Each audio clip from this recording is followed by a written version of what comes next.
Shalom once again, everyone.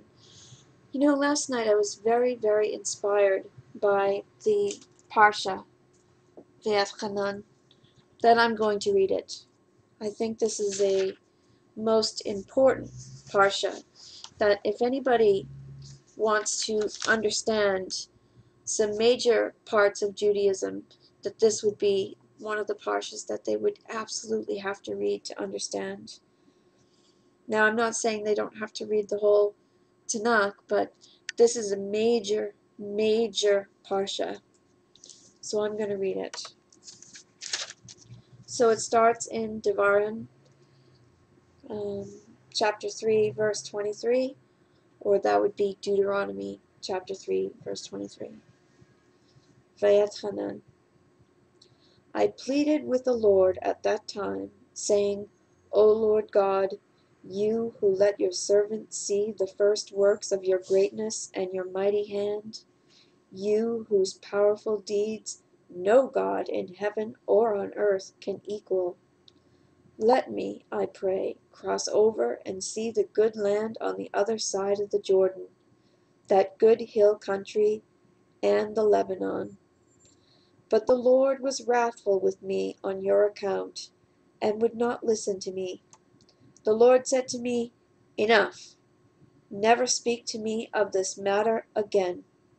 Go up to the summit of Pisgah and gaze about, to the west, the north, the south, and the east.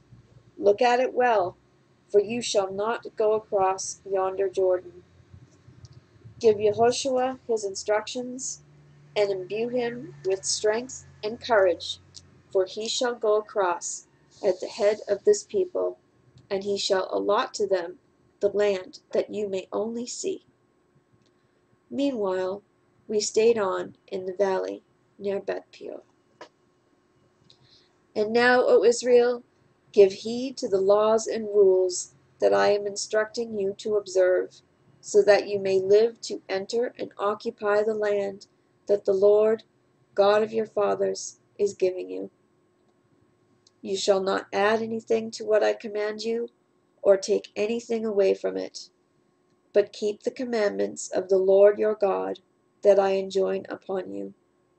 You saw with your own eyes what the Lord did in the matter of Baal Peor, that the Lord your God wiped out from among you every person who followed Baal Peor, while you, who held fast to the Lord your God, are all alive today. See, I have imparted to you laws and rules, as the Lord my God has commanded me, for you to abide by in the land that you are about to enter and occupy. Observe them faithfully, for that will be proof of your wisdom and discernment to other peoples, who on hearing of all these laws will say, Surely that great nation is a wise and discerning people. For what great nation is there that has a God so close at hand as is the Lord our God, whenever we call upon him? Or what great nation has laws and rules as perfect as all this teaching that I set before you this day? But take utmost care, and watch yourselves scrupulously, so that you do not forget the things that you saw with your own eyes, and so that they do not fade from your mind as long as you live. And make them known to your children and to your children's children. The day you stood before the Lord your God at Horeb, when the Lord said to me, Gather the people to me, that I may let them hear my words, in order that they may learn to revere me as long as they live on earth, and may so teach their children. You came forward and stood at the foot of the mountain. The mountain was ablaze with flames to the very skies, dark with densest clouds. The Lord spoke to you out of the fire. You heard the sound of words, but perceived no shape, nothing but a voice. He declared to you the covenant that he commanded you to observe, the 10 Commandments, and he inscribed them on 2 tablets of stone. At the same time, The Lord commanded me to impart to you laws and rules for you to observe in the land that you are about to cross into and occupy. For your own sake, therefore, be most careful, since you saw no shape when the Lord your God spoke to you at Horeb out of the fire, not to act wickedly and make for yourselves a sculptured image in any likeness whatever, the form of a man or a woman, the form of any beast on earth, the form of any winged bird that flies in the sky, the form of anything that creeps on the ground, the form of any fish that is in the waters below the earth. And when you look up to the sky and behold the sun and the moon and the stars, the whole heavenly host, you must not be lured into bowing down to them or serving them. These the Lord your God allotted to other peoples everywhere under heaven. But you the Lord took and brought out of Egypt, that iron blast furnace, to be his very own people, as is now the case. Now the Lord was angry with me on your account, and swore that I should not cross the Jordan and enter the good land that the Lord your God is assigning you as a heritage. For I must die in this land. I shall not cross the Jordan, but you will cross and take possession of that good land. Take care then not to forget the covenant that the Lord your God concluded with you, and not to make for yourselves a sculptured image in any likeness, against which the Lord your God has enjoined you. For the Lord your God is a consuming fire, an impassioned God. When you have begotten children and children's children, and are long established in the land, should you act wickedly and make for yourselves a sculptured image in any likeness, causing the Lord your God displeasure and vexation? I call heaven and earth this day to witness against you, that you shall soon perish from the land that you are crossing the Jordan to possess. You shall not long endure in it, but shall be utterly wiped out. The Lord will scatter you among the peoples, and only a scant few of you shall be left among the nations to which the Lord will drive you. There you will serve man-made gods of wood and stone that cannot see or hear or eat or smell.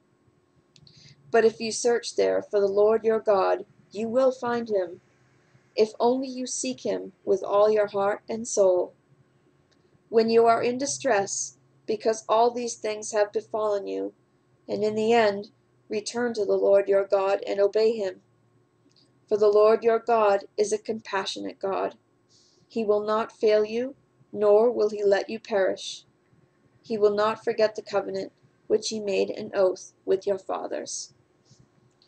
You have but to inquire about bygone ages that came before you, ever since God created man on earth, from one end of heaven to the other. Has anything as grand as this ever happened? Or has its like ever been known?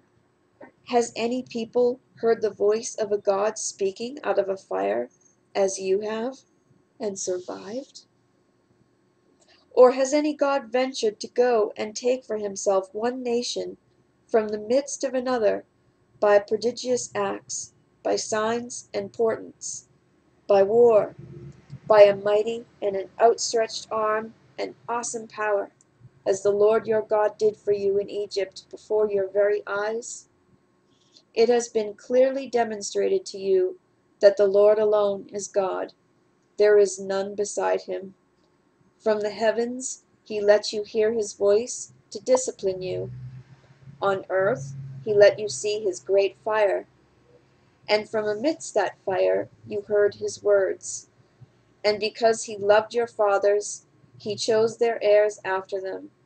He himself, in his great might, led you out of Egypt, to drive from your path nations greater and more populous than you, to take you into their land and assign it to you as a heritage, as is still the case. Know therefore this day, and keep in mind that the Lord alone is God, in heaven above and on earth below. There is no other. Observe his laws and commandments, which I enjoin upon you this day, that it may go well with you and your children after you, and that you may long remain in the land that the Lord your God is assigning you for all time. Then Moses set aside 3 cities on the east side of the Jordan, to which a manslayer could escape, one who unwittingly slew a fellow man without having been hostile to him in the past. He could flee to one of these cities and live: Bezer in the wilderness in the tableland, belonging to the Reubenites; Ramoth in Gilead, belonging to the Gadites; and Golan in Bashan, belonging to the Manassites.